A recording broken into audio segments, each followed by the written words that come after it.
বলে দিই। প্রথমত, এক, জল ঠিক মতো না খাওয়া। দুই হচ্ছে টক জাতীয় খাবার কম খাওয়া। গত 2 বছর আপনি টক জাতীয় খাবার কম খেয়েছেন। সেটা ঠিক টক জাতীয় কম খেয়েছি, টক জাতীয় কম না খাওয়া, আর টক জল না খাওয়া।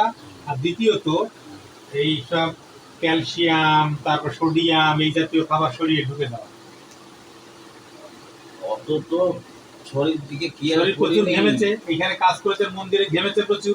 যে পরিমাণ জলের ক্রাইসিস হয়েছে, স্টোন হয়ে গেছে। পরিশ্রম কি ভাবে পরিশ্রম করেছি। শশাটা এখন খাবেন না।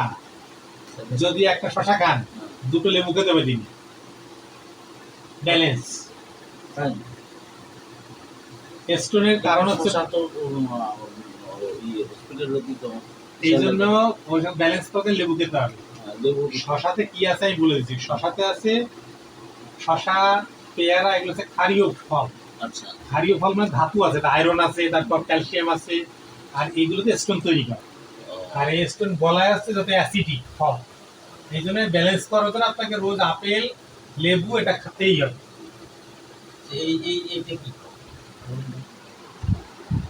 এটা কিউবি, এটা ক্যান্সার হলে একটা খায় লোকে। আর এটা কাঁচা অবস্থায় খেতে, পেকে গেলে খায় না। একটু টক টক আছে, এই টক টক আছে বলেই অ্যাসিডিক ফল, এতে স্টোন দূর করতে সাহায্য করে, ভালো কাজ করে। এটা ক্যান্সারও দূর করে, স্টোনেও কাজ করে। তবে পাকলে খেতে হবে না, কাঁচা খেতে হবে। যেহেতু টক, কাঁচা অবস্থায় টক, আর পাকলে কিন্তু কোনো অ্যাকশন হবে না। এই জন্য ওটা বাড়ি এনে ফ্রিজে রাখতে হবে, নাহলে খোসা ছাড়িয়ে কাঁচা কাঁচা খেতে হবে। বলে জিভে টক লাগবে, ফেলে দিলে হবে না, ওইটাই খেতে হবে। স্বাদ জাতীয় যা ফল, তাতে একটু অ্যাসিড কম। হ্যাঁ, মিষ্টি আপেল না, টক টক আপেল। আচ্ছা, আপেলের খোসা খাবেন না এখন। খোসাতে তো এখন মোম টম দেওয়া থাকে, তো খোসা ছাড়াই খাবেন। আপনারা এখন কি খাবেন? এখন কিছু খাওয়ার ইচ্ছা নাই। বৌদি কোথায়? তাকে তো দেখতে চাই না। এই যে আপনি কিডনি অপারেশন করে আসার পর আপনি যে এই যে কথা বলতে গিয়ে দম নিতে কষ্ট হতো, হার্টের সমস্যা হতো, স্ট্রোকের যে সেইটা কিন্তু কম লাগছে না। সেটা তো কম, অনেকটাই কম লাগছে। তার মানে ওই সময় আপনার যে হার্ট ইত্যাদি স্ট্রোক, ওইগুলোর টাইপের জরুরি ছিল, ওই কিডনি থেকে আপনাকে কোলাপস করে দিচ্ছিল। কিডনির ফাংশন ঠিক মতো হচ্ছিল না। কিডনির ফাংশন হচ্ছিল না মানে সবকিছু একদম অবস্থা খারাপ। কয়েক মাস যাবত এমন অবস্থা হয়েছিল যে পেচ্ছাপ পেলে কোনো ক্রমে ছুটে দিত। কিডনির ফাংশন ঠিক না হলে না, সমস্ত অর্গানটাই কোলাপস করে। হাত পা ব্যথা, গিটে ব্যথা, মাথা ব্যথা, সব করে। আমি কেয়ার করি নিয়ে 3-4 বছর যাবত। কেয়ার আপনি করেননি, লোকের আঘাতে, ইমোশনে আপনি নিজের প্রতি। আপনি তো জানেন যে মানে একটার পর একটা কিভাবে আঘাত, হয়তো লোকের আঘাতে আপনি নিজের প্রতি অবহেলা করছেন। আসুন, চিনি কর আবার ভেতরে যাও। কত ফুলে দেন? এই তো মিনিট আছে। আঘাতে দর্জনী হয়ে সেকে আঘাত যেমন শোনো, বাড়ি দিক থেকে তেমনি ওর মতো অসময়। তিনি একটা হসপিটাল করছেন জনসেবার জন্য। হ্যাঁ, এবার হসপিটালের গতকাল থেকে তার মাটি খোঁড়া শুরু হয়েছে। আচ্ছা, দান দক্ষিণে নিয়ে করছে। এইবার আমি ওনাকে বললাম যে তিনি মন্দির করতে গিয়ে যে ধরনের একদম প্রত্যেকটা খুঁটিনাটি করেছেন, এটা ঐতিহাসিক গ্রন্থ, যে গ্রন্থ সারা পৃথিবীর কোথাও নেই কোন নির্মাণের জন্য এত নিখুঁত বর্ণনা দিয়ে লেখা। এটা আমি ভূমিকা লিখেছি। সেই বইটা উনি পেলে ওনারটাও আমি চাই লিখুক, কারণ ওনার এই ভিক্ষু জীবনে 67-68 বছর বয়স, জনসেবার জন্য, গরিবদের জন্য শান্তিনিকেতন একটা হসপিটাল করে যাচ্ছে। সেই হসপিটাল করতে গিয়ে লোকের দুয়ারে দুয়ারে এত বছর ধরে ঘুরেছেন। মানে কিভাবে কষ্ট করছে সেটা বললাম, যদি সেটা লিখতে হয় তাহলে ওনার ওই বইটা আপনার দরকার। আচ্ছা, এই যে মহানন্দ হালদার সাহেব সুন্দর ওই বইটা তো আপনি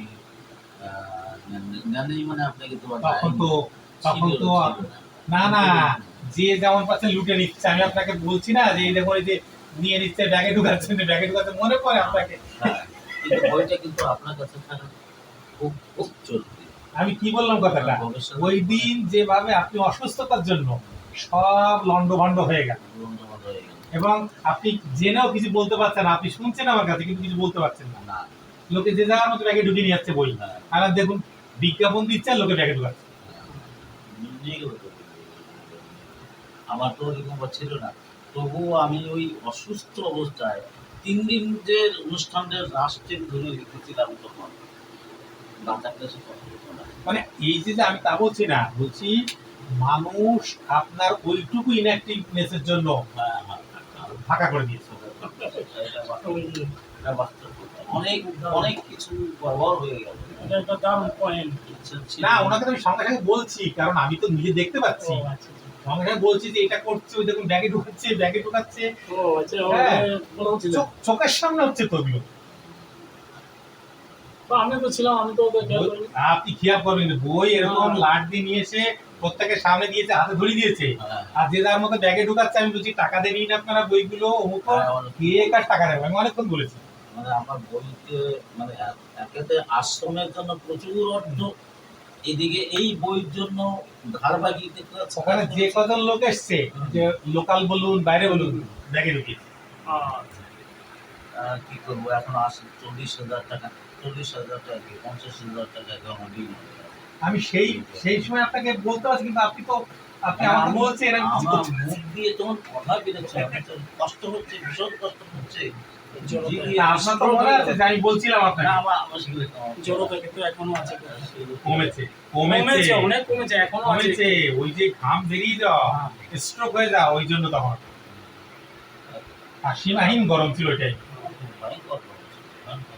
তারপরে এইবার যে লোক হয়েছিল বললেন স্নানের দিন 30,000 আচ্ছা, বলছি আপনাকে এই যে এই টাইমে শুধু না, যতদিন গরম থাকবে আপনার বাকি জীবন যদি বই লিখতে চান, সুস্থ থাকতে চান, আপনার ফিক্সড টেম্পারেচার দরকার। আপনি বাইরে যতটা বেরোবেন তার চেয়ে বেশি ঘরে থাকলে ফিক্সড টেম্পারেচার। আপনি এসি, ঠান্ডা এসি চালাতে বলছি না, এসি চালাবেন 28 ডিগ্রিতে। মানে 28 ডিগ্রি মানে বুঝতে পারছেন? মানে 28 ডিগ্রি মানে মার্চ মাসে, সেইটাতে আপনাকে ফিক্সড রাখতে হবে। এসিতে কি হয় আপনাকে বলি, আপনার শরীর সুস্থ থাকবে, আর জল একটু ঘন ঘন খেতে হবে। আপনি অনেক কিছু অ্যাক্টিভনেস আসবে, লিখতে পারবেন না। আর লিখতে পারবো? পারবেন, পারবেন। আপনি এসি রুমে থাকলে ওই 27 থেকে 28 ডিগ্রি চালাবেন, আপনি দেখবেন অ্যাক্টিভ, কারণ ফিক্সড টেম্পারেচারে শরীর আমাদের এগুলো অ্যাক্টিভ থাকে। আর এটা যখনই বেড়ে যায়, কমে যায়, তখনই ইনঅ্যাক্টিভ হয়ে যায় সেলগুলো।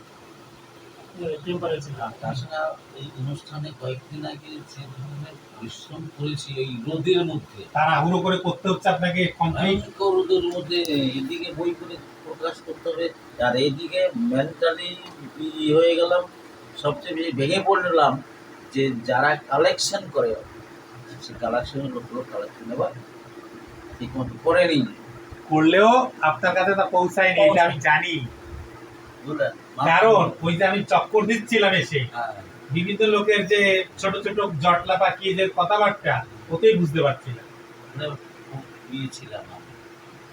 কালেকশন কি ওনার নামে হয়েছে। ধরুন 10,000 টাকা কালেকশন হচ্ছে, তাকে 3,000 টাকা পৌঁছে টাকা।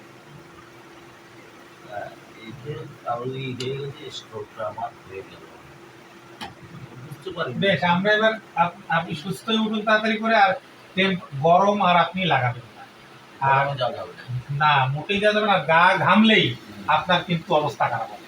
কিডনি পেশেন্টের গা যেন না ঘেমে যায়, যখনই দেখবেন গা ঘেমে যাচ্ছে, গায়ে পোশাক রাখার দরকার নেই। গা ঘামা মানে শরীরে ডেঞ্জারাস অবস্থা কিডনি পেশেন্ট, এটা সতর্ক থাকতে হবে। আপনি ভাবছেন এসি থাকা মানে বড় লোকের লক্ষণ না, আমি টেম্পারেচার একই রকম রাখতে বলছি। যে কখনো 40 ডিগ্রি, কখনো 20 ডিগ্রি এরকম হবে না। এসি তো একদমই ব্যবহার করি না ওটা করতে হবে। ওটা বললে ওই অ্যাক্টিভ আপনি আপনি এক সপ্তাহ ব্যবহার করে তারপর আমাকে বলবেন, তারপর তো আমাকে কিছু বলতে হবে না।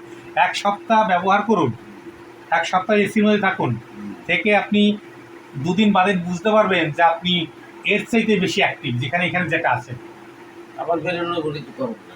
বেরোবেন তো অল্প, অল্প বেরোতে আপনি সারাদিন রাউন্ড তো দেওয়ার টাইম নেই, অল্প বেরিয়ে আবার চলে আসবেন, এসে আবার ওখানে আপনি এসিটায় ঘরে এসিতে আপনি কাজ করতে করতে দেখবেন। আর আর লেখালেখি করতে পারবো আমি পারবেন, আমি বলছি শুনুন, এসিতে যখন 28 ডিগ্রি চালাবেন তখন গায়ে জামা রাখার দরকার নেই, খালি গায়ে।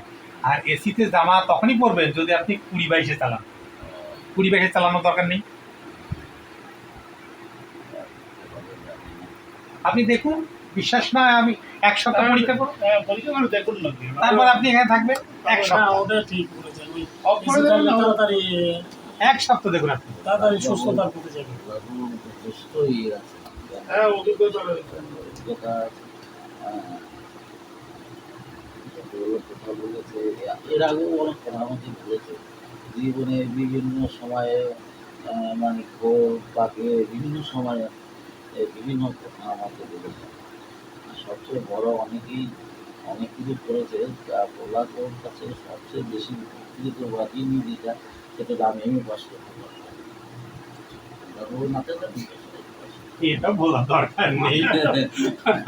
আবার এটাও সত্যি কথা যে আমার সাথে মধ্যেও আমি ফোন করি পিএইচডি করার সময় একে আমি যেভাবে হেল্প করেছিলাম সেটা এই জানি ভালো করে। কিন্তু আবার বিভিন্ন সময় বিগত সময় যে পরামর্শ আমাকে দিয়েছে, পরামর্শগুলো আমার জীবনে কাজে লেগেছে। কখনো হতাশ হয়ে গেছি, সেই হতাশার মুহূর্তে এই যেইভাবে আমাকে মানে প্রেরণা জুগিয়েছে বা উৎসাহ দিয়েছে, সেটা একটা অসাধারণ ব্যাপার, এটা অস্বীকার করবো। আবার মনে মনে রেটেও ফেলেছে, সেটাও সে তো হবেই। না, উনি যখন দুঃখ পেয়েছে আমি তখন চুপ হয়ে গেছি, কারণ আমি জানি যে ওনার এখন সেই অবস্থা নেই, এখন মনটা এই যন্ত্রণা কাতর আমার উপরে। এখন যদি চুপ থাকি তাহলে আবার যখন ওরা মিটে যাবে তখন ঠিক হয়ে যাবে। আমি চুপ থেকেছি বলি, কারণ আমি তো জানি যে ইমোশনাল উনি, ওনাকে যদি আমি এখন আবার সত্যি কথা বলতে ওনার মন নেবে না। ওটা ঠিক খারাপ হয়ে যাবে। আমি আমি আমি তখন চুপ থেকেছি, তারপর দেখেছি মাস তিনেক বাদে দুঃখের সঙ্গে বলছে আমার সঙ্গে ফোনে টোনে কথা হচ্ছে, এটা আমাকে ভুলে গেলেন। আমি বললাম, না ভুলিনি, কারণ আমি জানি এবার স্বাভাবিক হয়ে গেছে। গাড়িতে এলে হ্যাঁ, তোমার বন্ধু চা খাবেন না ফল খাবেন?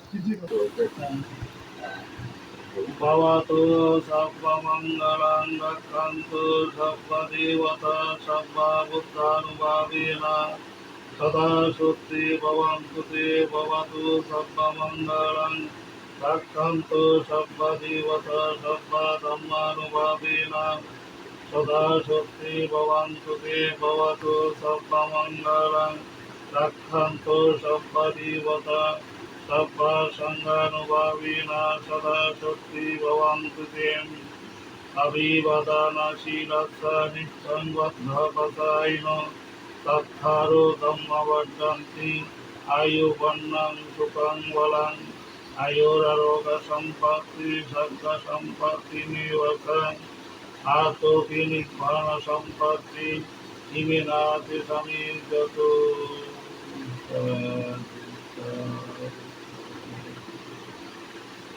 কোনো অসুবিধা না, পল্লাদা যেটা বলছি সেটা সিটে থাকুন না, যদি এক অসুবিধা সপ্তাহ, হয় আমার কথা এক সপ্তাহ মানুষ।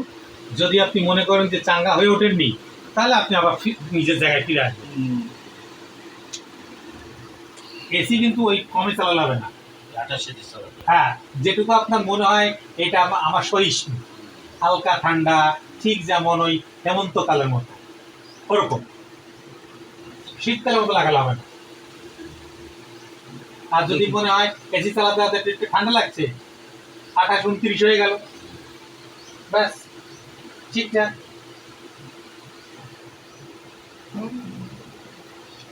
বৌদিকে না দেখে কি করে যাবো?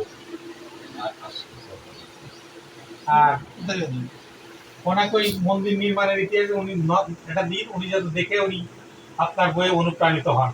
উনি তো বই পড়েন খুব। জানেন আপনি আইএসবি এর নাম্বারটা পুট করছেন না, ছবি তোলো ছবি তোলো। আইএসবিএন নাম্বারটা পুট করছেন না, কারণ পাবলিশার্স হোক নিজে দিল্লিতে অ্যাপ্লাই করলে আইএসবিএন নাম্বার দিয়ে দেবে। আইএসবিএন নাম্বার থাকলে তার অথেন্টিসিটি বেশি। এইগুলো তো গ্রহণ করছে না, আজকাল বড় লাইব্রেরিগুলোতে আইএসবিএন তারা গ্রহণ করছে না। কারণ আপনাকে লিখে দিই,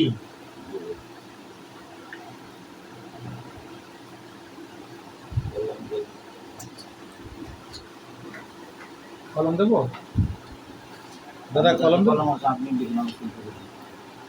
দেখা না, আপনাকে আবার লিখতে হবে, যা যেমনই হোক ওটা আপনাকেই লিখতে হবে। আপনি ভাববেন না যে আপনি অক্ষম হয়ে গেছেন, ওটা ভাবার কোনো কারণ নেই। বৌদি অনেক দেরি হয়ে গেল, কিছু মনে করবেন না আর কি? না, আমরা মনে করার কিছু নেই, আমরা মনে করে এসেছি, আর নতুন করে কি মনে করবো, তাই নেই দাদা? নাতির যারা কলম মলম আর কিছুই থাকে না। দাদাকে এক সপ্তাহ এসি ঘরে রাখতো, এসিতে ওই 26-27 ডিগ্রি দিয়ে। উনি ফ্যান পর্যন্ত চালায় না, উনি না না না, গায়ের ঘাম বেরুলে কিডনি রোগ ছাড়বে না। এটা না মানে তোমার দাদা উনি বিনয়শ্রী ভিক্ষুক নয়, ক থাকবে না লাস্টে, শুধু ভিক্ষুক। বিনয়শ্রী, বিনয় থেকে শ্রী, বিনয়শ্রী।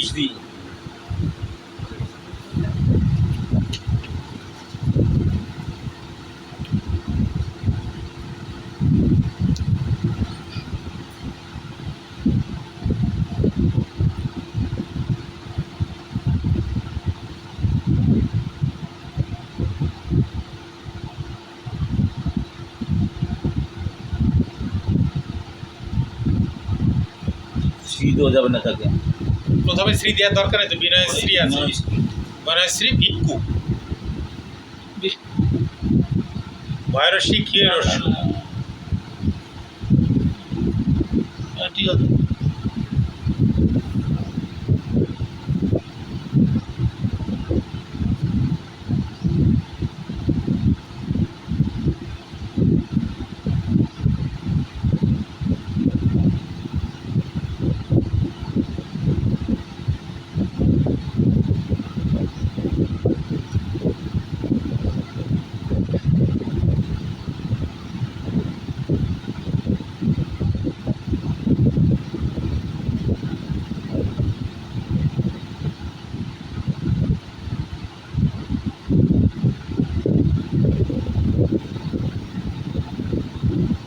এই বইটা যে প্রতিটি ডেট তারিখ মানে দিন উল্লেখ করে যেভাবে বর্ণনা করা হয়েছে খুব কমই।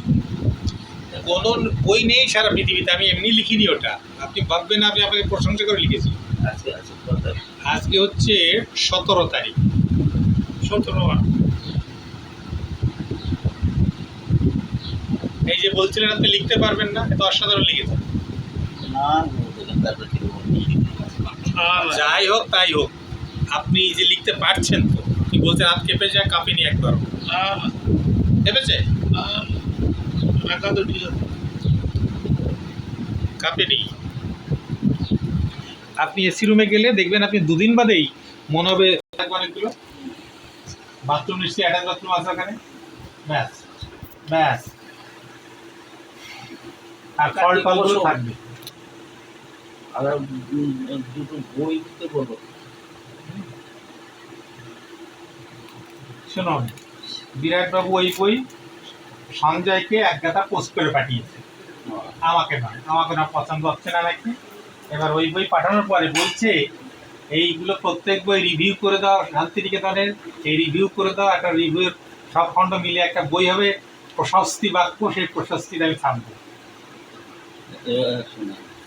আমি আর বলছি না, এবার বইগুলো ভাই নিয়ে এসছে, আমি সব উল্টে দেখছি। ওইগুলো দেখেছেন কি আপনি? আমি বললাম তার লেখা কই, প্রশস্তিতে লিখবো ওই বইতে আমি, প্রশস্তি কার নামে লিখবো, গবেষণাটা প্রশস্তি কার নামে লিখবো? এবার শুনেন, সত্যি তোমার চরম ছাড়াছাড়ি হয়ে গেছে, বেইমানি বিশ্বাস করতে একবার না 3-3 বার আমার ছিল চরম বেইমানি। বুঝতে পারছেন, এই মডেলে আপনার ওই বইটা লিখতে হবে, আপনার জীবনে একটাই বই লিখতে হবে। তো ও আমাকে ভট্টাচার্য যখন চরম ছাড়াছাড়ি হয়ে গেল, ও একটা মেসেজ করেছে, দাদা আমার বিশেষ অনুরোধ আপনি আমার সমস্ত বইগুলোর ইয়ে লিখে দিতে হবে, মূল্যায়নমূলক একটা লেখা। মানে রিভিউ। হ্যাঁ হ্যাঁ। তাহলে ওর দেখাতে বলে প্রশস্তি বাক্য, জানিটা তো ভালো। মানে আমি তো জানি ওর আগের বই আমি জানি, তো জানি আমি প্রশ্ন করে বলেছিলাম যে আপনার গবেষণাটা কোথায় কালেক্ট করেছেন, আপনার বলা যেতে হবে কালেক্ট করে। ওর লেখা উচিত ছিল সম্পাদিত, লেখা উচিত ছিল সম্পাদিত, হ্যাঁ সম্পাদিত, লেখেনি কোথাও সম্পাদিত। সম্পাদিত। আর আমার সমাজের লোক, ওটা নিয়ে করে দেখে আমার সমাজের লোক এমনই অন্ধ। হ্যাঁ, এই কথা আমি প্রচন্ড ভাবে ওকে বলেছিলাম, ওর সামনাসামনি বলেছিলাম, ফোনে বলেছিলাম ওকে আমি। এতে সে কোটি টাকা ইনকাম করেছে, কোটি টাকা, কোটি টাকা ইনকাম করেছে, আমি জানি না। বইগুলো ছাপার টাকা লোকে দিয়েছে, হ্যাঁ, আর বিক্রির টাকাও নিজের পকেটে যাচ্ছে। করতে যাচ্ছে। কি বলছে কোটি টাকা ইনকাম। খারাপ ভাষা এসে যায় ওর সম্পর্কে, ওর সমস্ত দিকে যখন সত্য আমি জানি তো। লাস্টে যে ধরনের আমি এই বইটা আমি উল্লেখ না করে পারিনি, তার সম্পর্কে বিশেষ করে বিশিষ্ট জন সম্পর্কে কোনো বাজে মন্তব্য করিনি। লাস্টে একদিন আমি বলেছি ডক্টর বিরাট বৈরাগ্য আমার জীবনের শেষ কফিনের শেষ ব্যাপার। আর একটা ব্লান্ডার উনি কি করেছে শুনবেন? ওনার মতো বিজ্ঞ লোকের এটা করা উচিত না। দুই ভাই বোন মিলে, হ্যাঁ দুই ভাই বোন হ্যাঁ দুই ভাই বোন মিলে চিঠি দিয়েছে হায়ার এডুকেশন দপ্তরে। হ্যাঁ হায়ার এডুকেশন দপ্তরে চিঠি দিয়েছে হ্যাঁ যে তপন কুমার বিশ্বাস নমশূদ্র নয়, তাকে হরিজাত গুরুজাদের ইউনিভার্সিটির উপাচার্য করা যায় না, আমাদের নমশূদ্রের কাউকে উপাচার্য করা হোক।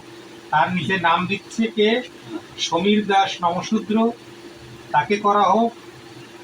তার বোনের নাম দিয়ে তারপরে তাকে করা হোক। আমি এটা জানতাম না, যখন প্রথমে নাম বেরোলো তখন তখন বাবুর নাম এই সময় ইয়ে যে একদম বাথরুম যাবে, ছোট্ট বাথরুম। শুনুন, তখন তখন বলছে এই ব্যাপার, তাহলে আমাকে পড়তে দাও, আমাকে কপি দিতে হবে না, পড়তে দাও। তখন পড়লাম, কারা দিয়েছে দেখে নেবো, বুঝতে পারলে? তারপর আবার এবার তারা 2 মাস বাদে আর জানুয়ারি মাসে তারপর তাকে জয়েনিং লেটার দিল, কারণ ওর সমাজের লোক নেই একজন, ওর পরিচিত যে নমশূদ্র প্রফেসর কোথায়, ভিতরে এসে বসে নিয়ে। আচ্ছা ও কি সত্যি কি? ওর টিচার অ্যাপয়েন্টমেন্ট হয়নি বলে হ্যাঁ ওই যে এমএ পাস, যে এসআই তে চাকরি করে, যে এখানে করে, তাদেরকে ডেকে ডেকে ক্লাস নেওয়া করায়, উনি তাদের মতো একজন। তাদের মতো একদম। কিন্তু গভর্নমেন্ট অ্যাপয়েন্টেড নয় তো, কোনো গভর্নমেন্টের কিচ্ছু অ্যাপয়েন্টমেন্ট নয়, এবং সেটা কিন্তু তপন বাবুই করেছে। যেমন একজন লোক না, উনি জীবনে কারোর সম্পর্কে একটা নেগেটিভ শব্দ এবং আঘাত করলে বলেনি জীবনে আমাকে অমুক আঘাত করেছে, এই ব্যাপারটা তার মধ্যে নেই। এটা আমি লিখে উনি বললেন যে সন্তোষবাবু আপনি 80 পয়েন্টে আপনি বিল পাঠান, আমার তো সময় কম, মুশকিল।